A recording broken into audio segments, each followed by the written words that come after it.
What's up, Music Geeks? My name is OMGWTF, LOLFTWBRB, and welcome to Suprocker Saturday. If you are unfamiliar with what Suprocker Saturday is, well, it is one of the days of the week that I choose to play really any game that I want, such as the ongoing series that we've been doing for quite a long time now, the arcade playthroughs of Ultimate Marvel vs. Capcom 3.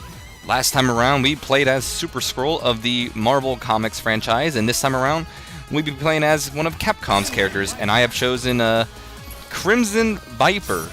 And along with her, I have chosen kind of a technological team, as we have Sentinel, and as I decide my assist, and Strider Hero, who a lot of people don't consider, you know, a technological person, but he kind of is with all his technology. Another reason why I chose this team is mission-related teams. All three of these members, Crimson Viper, Strider Hero, and Sentinel, have all been known for having some sort of mission to do, you know? But an ongoing theme that I like to do during these arcade playthroughs, whether we do Ultimate Marvel vs. Capcom 3, Mortal Kombat,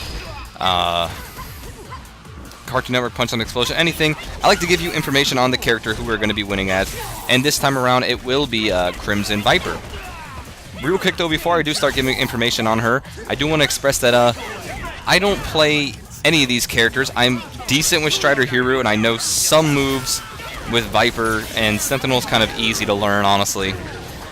But I just want you to know that I am not as good as you will ever see on this YouTube. There are tons of other people out there who know how to play these games 10 times better than me, and I just want you to know, don't expect so much from me. Anyway, let's start off with giving some information, or whatever information I could find, on Crimson Viper.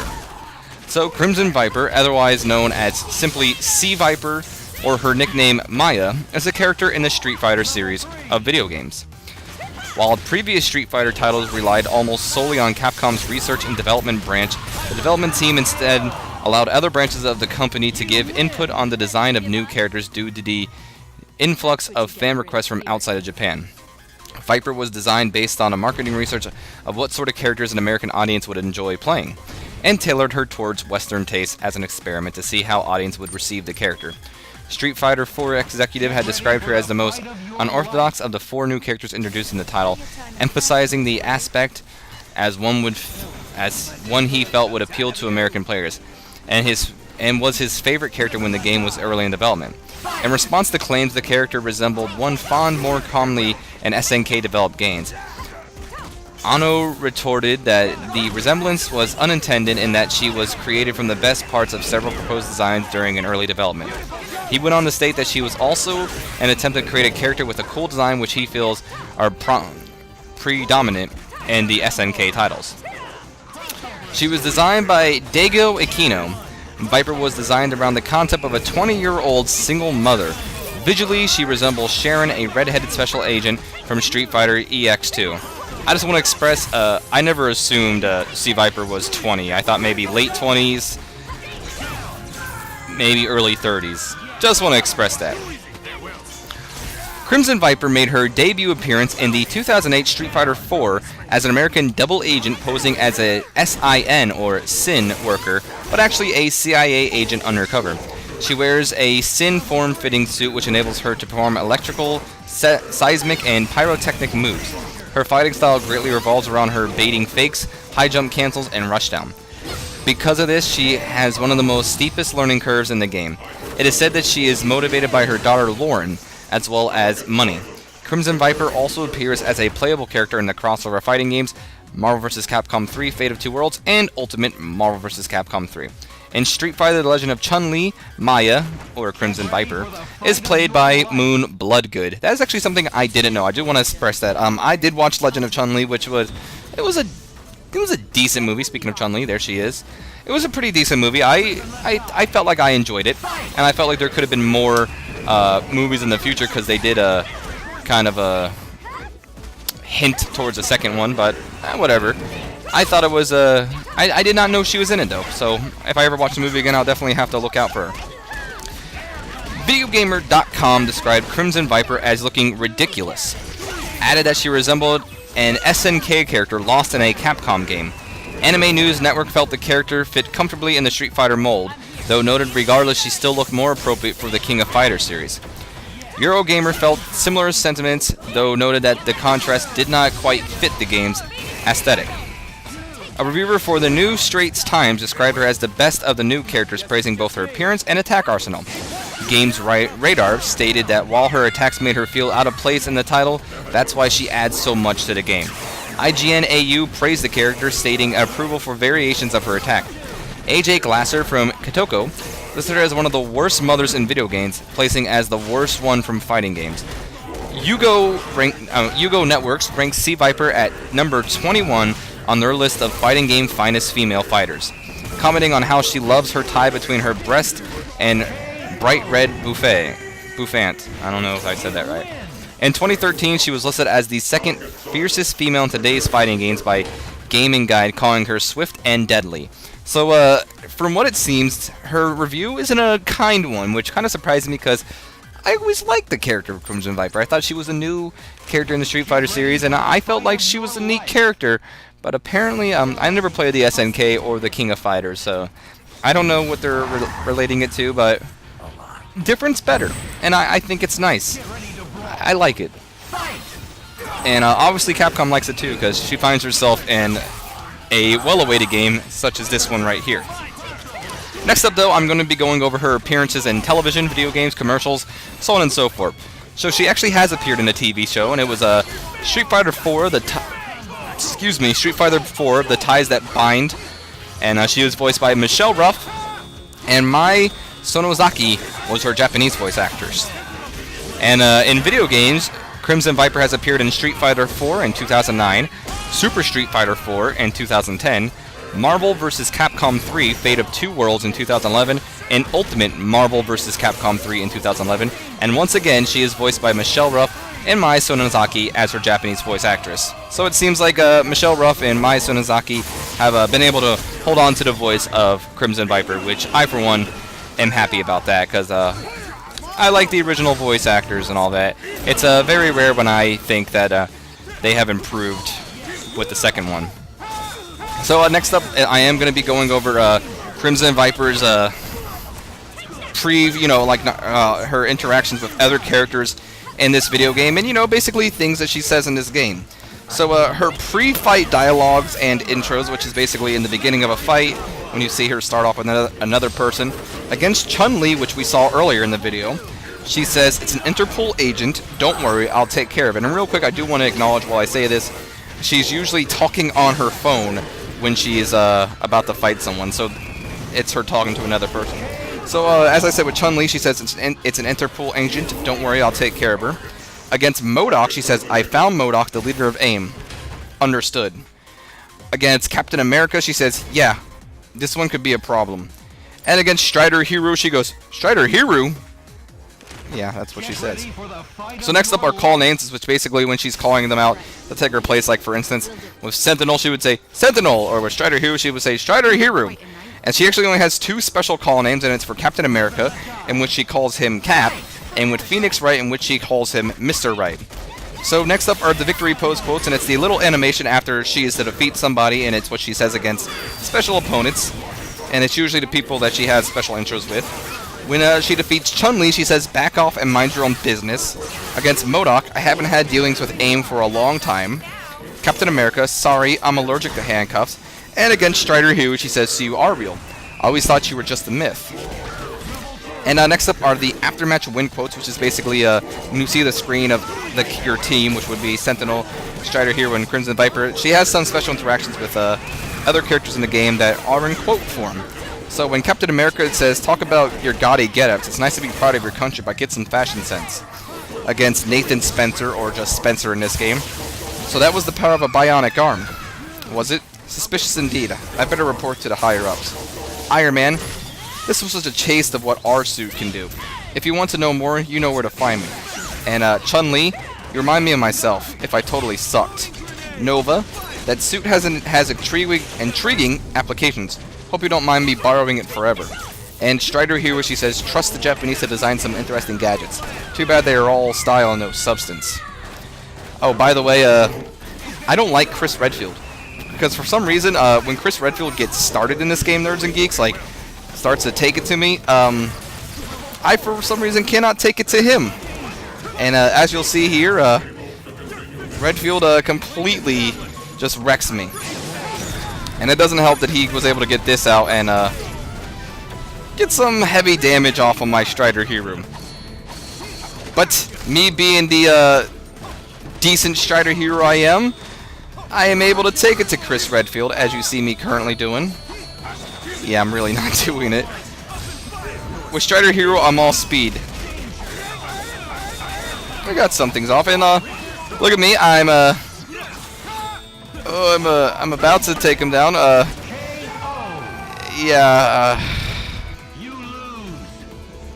One more hit. That's all I needed. All I needed was at least one more hit. He could have even blocked it. And I could have defeated Chris Redfield, Nerds and Geeks.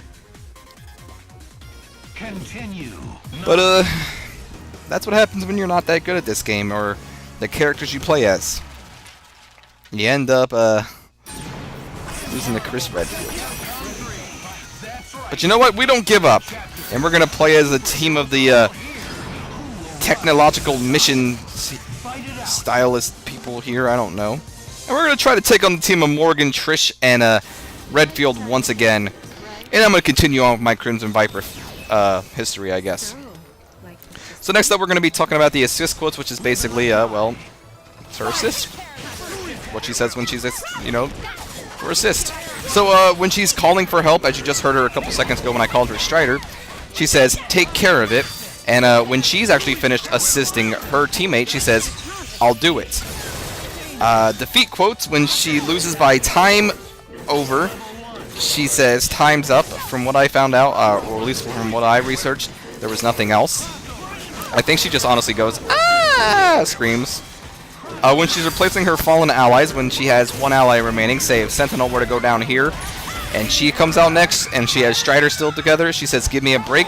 But if she has no allies remaining, which means both Sentinel and Strider are dead, she will say, "Not really my kind of battle." She has two taunts, and she says, "I don't have time for this," and you ready to give up. And Crimson Viper's a relatively new character, so I couldn't find much on her. I was actually surprised just to see her actually in a TV show, because I didn't think she found her way, and I was actually even more surprised to see her in the Chun-Li movie. So since I don't really have much to give on Crimson Viper, I'm going to give you guys my opinion on the character in this game and as a character in whole. So first I'm going to go over my thoughts of Crimson Viper being in this game, and I just want to say I loved the decision of Crimson Viper in this game. It was an unsuspected Street Fighter character, and I have a feeling everyone... Fuck you, Chris Redfield. Sorry. I have a feeling everyone was expecting to see Ryu and Chun-Li and Akuma in the game, and I bet people had their sneaky suspicions of Ken and Bison and Zangief and all of them. So I felt Crimson Viper was a nice surprise character to put in this game, and I wish Capcom did more of this. I feel like majority of the cast in this game was not really much of a surprise, at least in my opinion. I mean, most of them, but it doesn't also help that the fact that we were actually spoiled quite a lot. Like, I mean, a lot of the characters were spoiled halfway through. What a chore. Excuse me, Nerds and Geeks. But I love the inclusion of Crimson Viper here, and I think even though I do believe I would prefer Captain Commando being in this game, because as I've said many times, I feel every character from the original Marvel vs. Capcom game should be in the every one of them. You know what I mean? So I feel characters like Gambit, Captain Commando, Mega Man. I can't think of Zangief. I'm trying to think of other characters who were in the first one, like Marvel characters. Venom. I feel like those characters should have found themselves in here. But what can you do? The game's already been made. And I just want to say, Domaru can't get anything in. Look at me. 3 times Arthur has called Domaru out to help him, and 3 times I've been able to stop him. But either way, like I said, I love the inclusion of Crimson Viper in this game, and I felt she fit perfectly into this game, along with Street Fighter. And that brings me to my opinion on the character as a whole. And I guess, you know, Capcom was doing something right, because maybe she does appeal to me because I'm an American, but I personally like the character of Crimson Viper. I think she's interesting, and I didn't know she was a mother until actually I played this game. But I actually really dig her character. But that's about it. I know when she was released, actually a lot of people, I mean, I was part of this, I liked the Marvel vs. Capcom page, and a lot of people were, you know, upset about the fact of her inclusion, and, you know, you found that out a lot with people. And, Erebos, the move I was trying to get with, when I was fighting, Chris Redfield. Either way, though, a lot of people were upset with Crimson Viper's inclusion in this game. They were like, oh, she's stupid, nobody likes her, what a dumb character, they could have done so many other characters, and I like it. There's other characters in this game that I'm like, why did you put them in here? Like, for instance, Arthur. I mean, I like the whole homage to classic games, but could have probably done without Arthur, honestly. But I'm just, you know, I like Arthur in this game. I'm not saying I don't. I'm just saying, like, there are other characters in the game that are a little bit more confusing of why they're in this game. And I'm just going to talk about Capcom's side because I'll go over Marvel's. Like, I feel it's weird that Sentinel's back in this game, but whatever. But yeah, there's tons of Capcom characters that are weird that I feel that are weird in this game. I mean, for instance, we have Akuma. And while I don't really think that's weird, I think it's stupid because the reason they didn't put Ken in this game is they're like, oh, we didn't want a clone, and I don't care what anyone says. Akuma is a clone of Ryu. I'm really getting my ass wrecked right now. But the reason I called Sentinel is because I wanted to win as, you know, a Capcom character, and I was willing to sacrifice him if I had to. And I didn't have to. Yet. Now we are taking on Galactus, who, it's kind of funny how Sentinel and Galactus have, like, the same color scheme. Maybe not this time, and I actually prefer that Sentinel because it reminds me of the X-Men TV series. But, whatever. So, yeah, Galactus took Sentinel down right away. But I have faith. I mean, yeah, oh boy. Here comes Strider Ryu, ready for battle. I don't really have much of an input. Excuse me, an opinion, not input, on Crimson Viper because, even though I like her as a character, I'm not a huge Street Fighter guy. I was more of a Mortal Kombat guy. I still am to this day. But I did own Street Fighter 4, the original vanilla version, not Super Street Fighter. And I personally enjoyed her. I mean, I wasn't good with her in the game, and my preferred character to play in Street Fighter is Vega. But what can you do? Oh, this started scaring me right here, Nerds and Geeks. That is a one-hit kill, and I was like, come on, Strider! And I was able to do it! And, I decided I wanted to beat the game with Viper here. Because, I feel I'm not too good with her. And a knee right to the nipple of Galactus is going to take him down, and just like that, Crimson Viper has defeated, the Devourer of Worlds.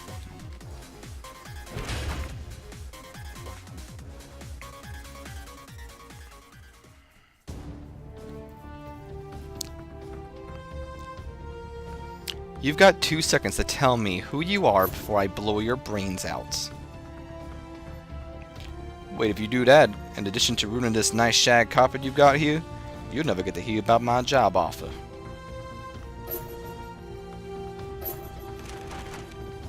Job offer? Let me ask you a question, girl. Ever hear of a little agency called S.H.I.E.L.D.? And that right there is Crimson Viper's ending. I remember when I first saw it, I actually loved her ending. I felt like it was really clever and witty.